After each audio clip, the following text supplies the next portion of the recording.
Boa noite, meus irmãos, minhas irmãs. Que a paz de Jesus nos envolva profundamente nesses momentos. Quarta-feira é dia da gente fazer as reflexões de O Livro dos Espíritos. Nós estamos na segunda parte, que trata do mundo dos espíritos ou mundo espiritual. E o capítulo hoje vai tratar sobre uma pedra angular ou basilar da doutrina. São as considerações sobre a pluralidade das existências, da multiplicidade de existências. A ideia da reencarnação, nós estamos falando sobre isso. No entanto, essa ideia, muitos têm resistência a ela. Reencarnação? Não, não quero, nada disso. Mas, afinal de contas, reencarnação existe ou não? As existências são múltiplas, significa então que há um nascer e um renascer contínuo. Muitos resistem a essa ideia. Existe ou não a reencarnação? Ela acontece de verdade ou não? É o que a gente vai conversar sobre hoje.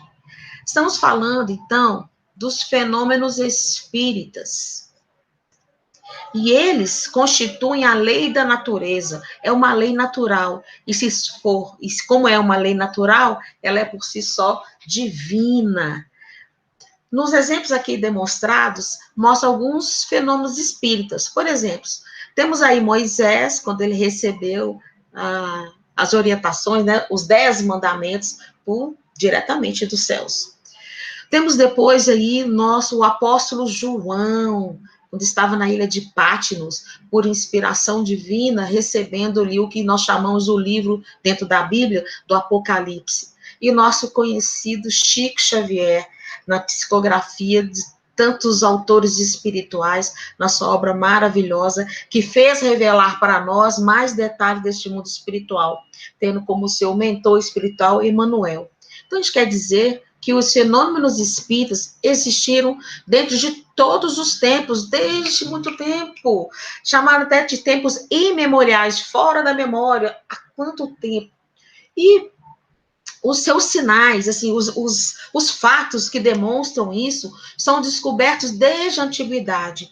E o que é muito, que revela isso, que nos traz essa ideia, que das reencarnações sucessivas, as múltiplas existências já existiam no pensamento do homem, é chamado de metempsicose, uma palavra até difícil de falar. No dicionário, é uma doutrina segundo a qual uma mesma alma pode animar sucessivamente corpos de homens, animais ou até vegetais. O que quer dizer isso? Que a alma, ela transmigra ou num corpo de homem, ou de animal, ou de vegetal. É uma ideia dos tempos mais remotos possíveis, dentro dos fenômenos espíritas. A origem dessa ideia foi vista, né, junto com os filósofos indianos, os hindus e os egípcios, e também foi acolhida por Pitágoras, que ele compreendeu melhor o seu significado. Então, essa ideia da pluralidade das existências teve, para reforçar bastante a gente aqui agora, origem nas primeiras idades dos mundos. Então, vamos lá. Primeiro com os hindus. É uma realidade para eles a multiplicidade das existências. Em seguida, os egípcios acompanharam esse pensamento e essa certeza que a vida não é uma só, elas são múltiplas.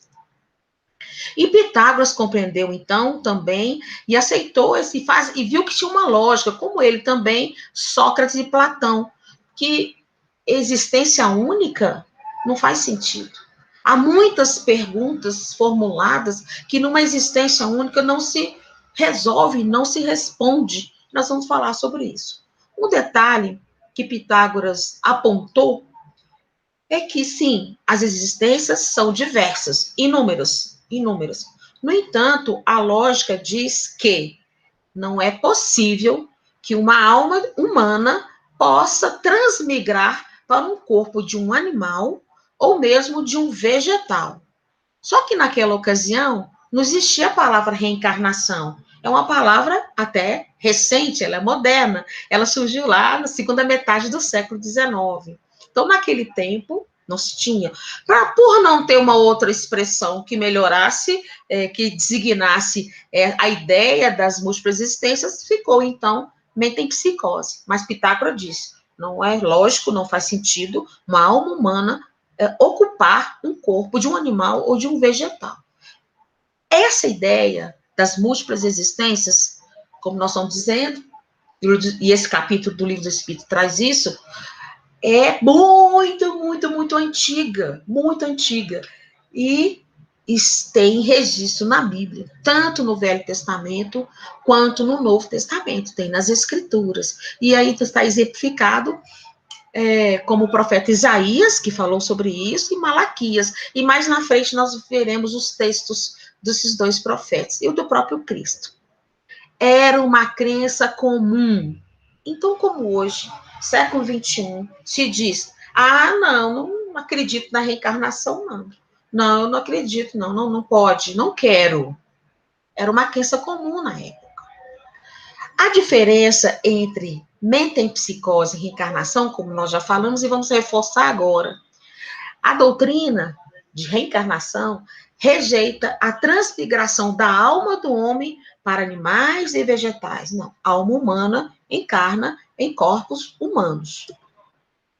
E ela é apresentada junto com a doutrina da seguinte forma: essa ideia das múltiplas existências, ela vem com a doutrina espírita, então seus princípios e fundamentos são antiquíssimos, mas ela vem renovada e sem superstição, renovada no que é o seguinte: há um propósito para a reencarnação de uma alma, de um espírito, num corpo humano. Por si só, ele existe, tem uma finalidade para isso. E, claro, também não habita corpos, não aciona corpos animais. O que mais? Há uma razão lógica, racional, para a questão das múltiplas existências. E a doutrina nos esclarece. Está de acordo com as leis da natureza. Então, estamos falando aqui de almas num processo, se é lei natural, há um processo de evolução, de desenvolvimento. E isso está nas leis da natureza, é uma lei natural e, portanto, divina. E conforme a sabedoria do Criador. Então, não faz sentido uma existência única e almas habitando corpos diferentes de humano. E a doutrina, porque Deus é perfeito em suas dimensões, não pode fazer ou criar nada que seja pela metade. Bom, continuando, voltando àquela ideia daquelas pessoas que têm resistência à ideia da reencarnação. Primeiro motivo, não lhes convir. Não, basta uma existência, tá bom. Nossa, tanta coisa já me aconteceu, tantas situações, são felizes até, mas vim tudo de novo. Não quero. Olha. Segundo motivo, não aceito, resisto à ideia da reencarnação das múltiplas existências, porque estão sofrendo e sofrendo mais. Mas a lógica diz o seguinte: não adianta dizer que não quer porque está sofrendo, não é isso. Quando essa dor, essa doença, seja ela física ou moral, cessar, quando estiver curado, aí é entre aspas, porque tem questão moral, física, aí sim, não será mais necessário reencarnar novamente, nascer novamente. Então, veja bem, rejeitar a ideia de reencarnação só porque a gente não quer, que a gente acha difícil, penoso, está dando uma preguiça, espera lá, não é bem assim. E Deus com a reencarnação, então, como que é, então? A reencarnação é uma lei divina. E Deus, que é a sabedoria suprema, causa primeira de todas as coisas, não precisa e nem vai pedir qualquer tipo de opinião ou nos consultar, a quem quer que seja, de como regular, ordenar, administrar o universo, ou só os diversos universos. Então, veja bem, não quero, não acredito, não quero reencarnação. Olha, Deus não pediu a sua opinião. Quem diz isso sou eu, não. É Allan Kardec, neste capítulo. Então, vamos lá. Aos que não aceitam a reencarnação, pelos motivos que já expomos, reencarnação, nem pensar, não adianta se rebelarem. Não adianta ficarem nervosos, nem raivosos, muito menos tristes, não. Vai acontecer. vão ter que nascer de novo, vamos reencarnar, nós todos. Queiramos ou não, acreditemos nisso ou não, a reencarnação é um fato. Passarão pelo que tem que passar. E nesse momento a gente abre um parênteses para nós mesmos. O que temos passado? São situações agradáveis, salutares, situações que nos enchem de esperança? Ou estamos hoje vivendo uma situação assim de certa penalidade, está penosa, tem obstáculos, algum tipo de sofrimento? Gente, vai passar. Quando nós, como espírito, estivermos curados, evoluídos, vencidas essas imperfeições, não vai precisar mais reencarnar.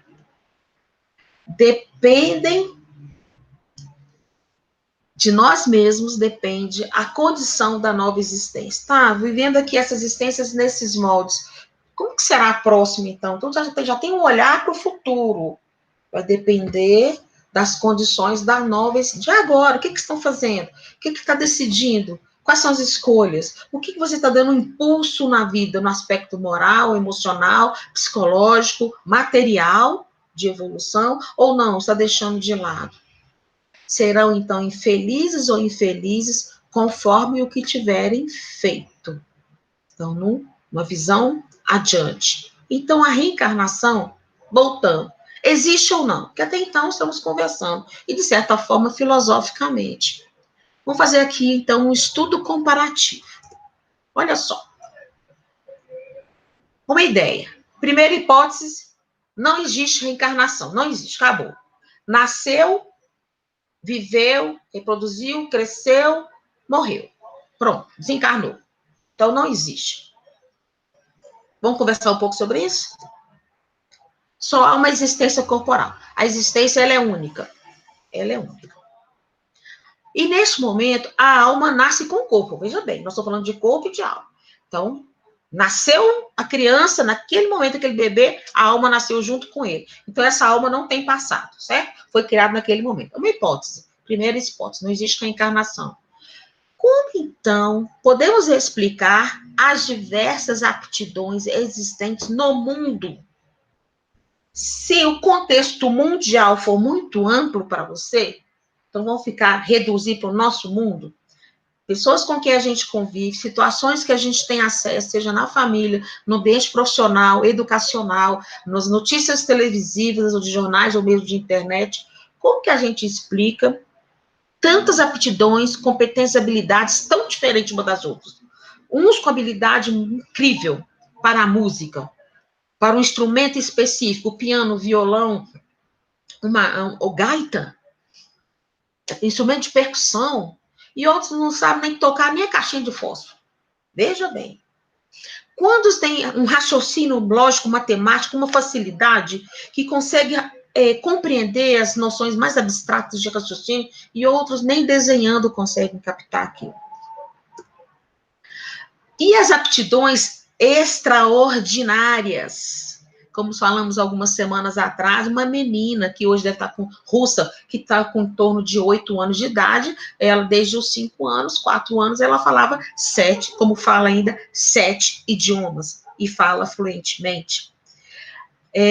Mozart, na sua infância, 5, 6, 8 anos, compondo já sinfonias e tocando para os imperadores. Como explicar isso se só tem uma única existência? Porque uns têm essa habilidade e outros não têm. São pessoas comuns, normais. E as ideias inatas, naturais, intuitivas, já nasce com ela. E com uma facilidade com negócios, na área da educação, na área manual, na área rural, de trabalhar a terra, na área da pesquisa, com tanta facilidade, e outros nem tanto, mais tranquilos, têm outras aptidões, porque uns têm tão evidente, outros não. E o instinto precoce, manifestado em crianças, observe que nós estamos falando de crianças, tanto sejam para virtudes, para os pendores virtuosos, como para os vícios, as dificuldades. Como? Onde aprenderam? Onde eles tiveram esse tipo de experiência? Se acabaram de nascer, tem ali poucos anos de existência, 2, 3, 4, 5 anos. Como explicar isso? E essas diferenças evolutivas, uns se demonstra assim mais ágil e hábil no desenrolar da vida, no conversar, no construir coisas, e outros não.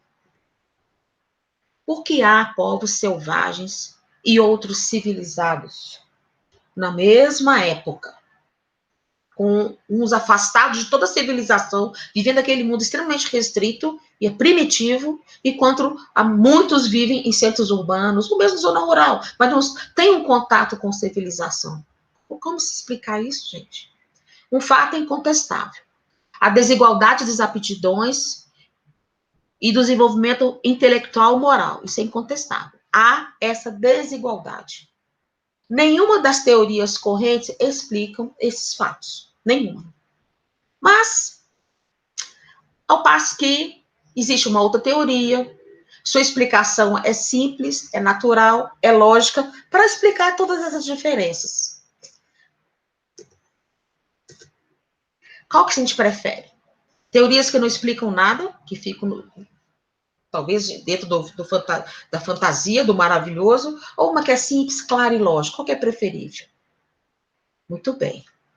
Vamos fazer uma hipótese aqui. Primeiro, fazendo a hipótese que a reencarnação não existe. Antes de entrar nessa que ela existe, dentro de que a reencarnação não existe, uma única existência, vamos pensar aqui. Há aquelas teorias também, crenças e doutrinas, que sim, não existe reencarnação, mas vislumbra-se que a vida não acaba ali, há um futuro. Ok, naquele futuro. Aquele homem ou aquela mulher, aquele ser humano, que trabalhou a sua vida toda para se melhorar. E por si só, trabalhou e se melhorou. Ao passo que um outro, numa condição inferior, não teve as mesmas oportunidades para se desenvolver igual, de mesma forma. Não porque ele não quisesse, é porque as situações não foram favoráveis. Um é mais privilegiado que o outro, por que isso acontece? Outro exemplo, um homem pratica o mal, mas ele pratica porque ele não conhece as regras, como é que é a conduta, a questão moral, não conhece, então ele pratica o mal. Então ele é um ignorante dessa informação e comete crimes. Ele vai ser julgado da mesma forma daquele que conhecia as lições, sabia como se conduzir, praticou aquele mal de forma deliberada, será tratado da mesma forma, só tem uma existência. E tem essa vida futura. Eles vão para que tipo de regiões? Vão ficar ali para sempre? Isso é justo? Está conforme a justiça divina?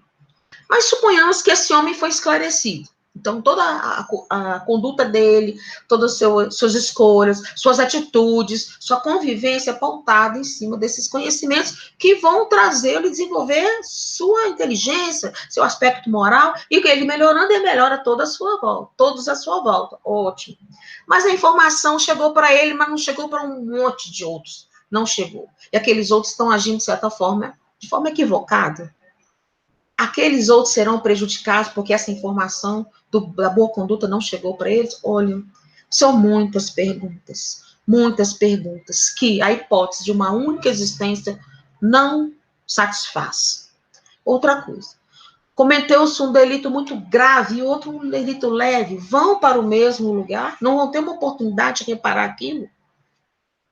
Detalhe, crianças que morrem novinhas, ou bebês, ou nas primeiras idades da sua infância, vão para onde? Por que elas não vão passar por essa vida difícil que a gente passa, de tribulações, dificuldade, de luta mesmo? São privilegiados? Deus não está sendo muito justo, não. Muito bem, vão para um lugar separado, privilegiado. Não fizeram mal nenhum, não deu tempo, né? Mas também não deu tempo de fazer o bem. Como é que conversamos sobre isso? Questões. Segunda hipótese, não, a reencarnação existe. As existências são as mais diversas. Há muitas existências corpóreas, aí tudo se explica. As desigualdades morais e intelectuais se explicam. Essa aquisição se é conforme ou de acordo com o número de existências. Mais existências, mais experiências, mais vivências, mais esclarecimento, mais consciência e clareza o que deve fazer, o que não se deve fazer.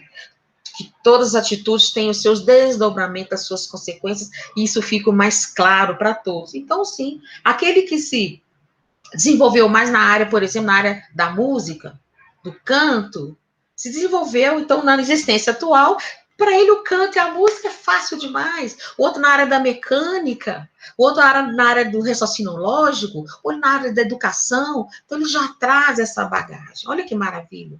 A mesma coisa acontece nas diversas aptidões. O que temos hoje de intuição é a intuição do que nós aprendemos as existências anteriores, as existências passadas. Fica fácil. Tem um ditado, né? Quando a gente aprende a andar de bicicleta, basta uma vez, achou equilíbrio, pronto, nunca mais perde. Claro, aí ficou 30, 40 anos sem andar de bicicleta, mas quando anda, pronto, ali, pronto, acha o equilíbrio e vai-se embora. Não é diferente. Então, essa intuição que vem, que muitos têm em diversas áreas da vida, é resposta, resultado das vivências vividas anteriormente. Para compreender essas diferenças, é preciso, sim, analisar o presente e o passado. E a teoria da encarnação, a multiplicidade das existências, traz para nós essa explicação. Com a encarnação, o que não se pôde fazer numa existência, numa vida terrena, material, faça em outra. Se começou um projeto e ele não foi concluído, na outra existência dá andamento naquilo. Ou deixa a planta para que outros venham e deem continuidade, e quando aquele espírito nasce novamente, vê aquele projeto seu, intuitivamente já percebe que há uma afinidade, que já há uma aderência ali, uma facilidade de compreensão, onde se quer chegar. Ele conclui lá. Ninguém escapa à lei do progresso, e isso é maravilhoso. É consolador, é cheio de esperança. Olha, se a gente entende que queremos e precisamos melhorar em algum aspecto de nossas vidas, e que o outro também precisa melhorar, claro, olha, a gente vai melhorar, porque a lei do progresso está dentro da gente, é uma lei natural, é lei divina, estamos fadados a esse progresso e o tempo todo a gente progride. Se queremos progredir e fazemos esforços para isso, muito melhor, muito mais rápido. Aí o equilíbrio é muito mais depressa. Se a gente resiste, tá bom, resista, mas aí tem mais dificuldade. Não importa. Lá na frente, todos nós estaremos perfeitamente evoluídos, perfeitamente desenvolvidos nos aspectos morais e nos aspectos intelectuais. E cada um será recompensado segundo o seu merecimento. A gente falou assim, depois morreu, então desencarnou. Vai para onde? Vai para onde? Conforme o merecimento. Ações do bem, ações de progresso, o esforço de domar as más tendências, auxiliar o outro naquilo que ele tem dificuldade ou sabe menos, e receber ajuda, se permitir receber ajuda naquilo que a gente não domina, ou esse esforço é maravilhoso e seremos recompensados. E que bacana! Não é só para nós a recompensa, quando estamos nessa, vamos chamar assim, olha aí o ser de luz aí na imagem, coisa linda. Vai ficar sozinho, brilhando sozinho? Não. O sentimento que está interno é de compartilhar, de ajudar o outro a atingir esse patamar e outros maiores. Ninguém fica excluído da felicidade, e isso é maravilhoso. Que a gente receba isso e acredite piamente e nos esforcemos para isso, porque também não vem de graça. É preciso um esforço pessoal para atingir e receber essa felicidade. Então, a reencarnação, a gente fechar aqui um raciocínio, admite as existências sucessivas para o espírito. A doutrina da reencarnação é a própria justiça divina. Se errou, porque desconhecemos o que fazer ou como fazer, seremos julgados com o rigor da lei? Deus é bom, é justo, infinitamente. Então, há oportunidade de reparar aquele voltar para o caminho do bem. E mais, o outro também. Então, se houve uma desavença nesse caminhar, a oportunidade de reatar esses laços, de harmonizar essas relações, vamos fazer. Essa é a justiça divina em ação. E essa é uma lógica. Isso é lógico, e é simples, é extremamente consolador, sabendo nós que temos oportunidade de retomar o caminho. A doutrina da reencarnação constitui a âncora de salvação que Deus, por misericórdia, concedeu a seus filhos, ou concedeu para nós todos. Então, a ideia da pluralidade das existências, como falamos, é uma crença comum, muito antes do Cristo, e trouxemos aqui alguns exemplos. Por exemplo, no Velho Testamento, está lá o profeta Malaquias: eis que vos enviarei Elias, o profeta, antes que venha o dia de Yahvé grande e terrível. Malaquias, muitos anos antes da vinda de Jesus, já profetizando que Elias voltaria. O que é isso, gente? Elias voltar? Reencarnação. Ele vai nascer de novo. Isaías: vós que clama no deserto, preparai o caminho do Senhor, tornai retas suas veredas. É Isaías profetizando quanto da vinda do Cristo, que Elias voltaria. E essa voz do deserto estava falando também de João Batista. Opa, João Batista? Aí temos alguns relatos aqui nas escrituras do Novo Testamento. É Jesus falando e Mateus anotando. Jesus foi com Pedro, Tiago e Mateus, Pedro, Tiago e João subiram no Monte Tabor.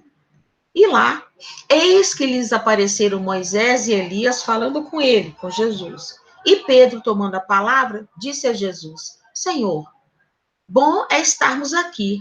Se queres, façamos aqui 3 tabernáculos, para ti, outro para Moisés e outro para Elias. Veja bem. No tempo de Jesus, Moisés já tinha desencarnado há muito tempo, Elias também. Moisés, ele viveu entre nós mais ou menos 1.500 anos antes da vida do Cristo. Veja bem. Então, Pedro, vamos fazer um tabernáculo. E, teve a transfiguração, Jesus brilhando muito de luz, terminou aquele episódio, os discípulos o interrogaram, dizendo: por que dizem, então, os escribas, que é mister que Elias venha primeiro? E Jesus, respondendo, disse-lhes: em verdade, Elias virá primeiro e restaurará todas as coisas. Mas digo-vos que Elias já veio e não conheceram, mas fizeram-lhe tudo o que quiseram. E assim farão eles também padecer o Filho do Homem. Aí os discípulos, Pedro, Tiago e João, entenderam que eles estavam falando de quem? João Batista. Veja bem. Crença popular da reencarnação é antigo. E o evento, o fato mais marcante dentro do Novo Testamento, esse diálogo de Jesus com Nicodemos, que era um doutor da lei. Nicodemos conversando com Jesus, e Jesus fala assim para ele: em verdade te digo que se um homem não nascer de novo, não poderá ver o reino de Deus. Aí Nicodemos, doutor da lei, pergunta: mestre, como isso vai acontecer? O homem velho vai voltar para o ventre da mãe? Como é possível isso? Aí Jesus reforça: mas você não sabe disso? Não te admires que do que eu te tenha dito é necessário que torneis a nascer. Está se falando, e ele continua, que vai nascer da água e pela água e pelo espírito. A água simbolizando aí a matéria, então ele seria o corpo material, e o espírito seria a vinda, o espírito animando essa matéria. Então, era uma crença conhecida. Joana de Ângeles fala sobre a reencarnação, está lá no livro Jesus e o Evangelho à luz da psicologia profunda. Diz o seguinte: a reencarnação é um processo psicoterapêutico de amor divino, de justiça magnânima, que a todos faculta os meios de evoluir a esforço pessoal. Olha o esforço pessoal aí.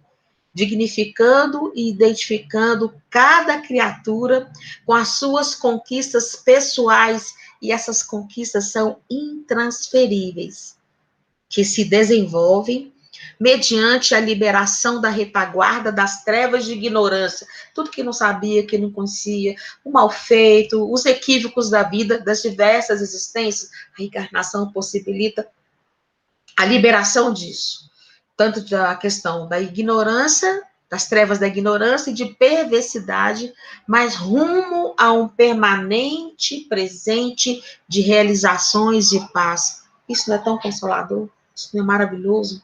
Não causa de esperança? É aí, Joana de Anjos colocando, e aí mais. cada um se melhorando, nesse esforço sincero de realizações, de propósito no bem, o que acontece com a humanidade, gente? Um melhoramento progressivo e não tem volta.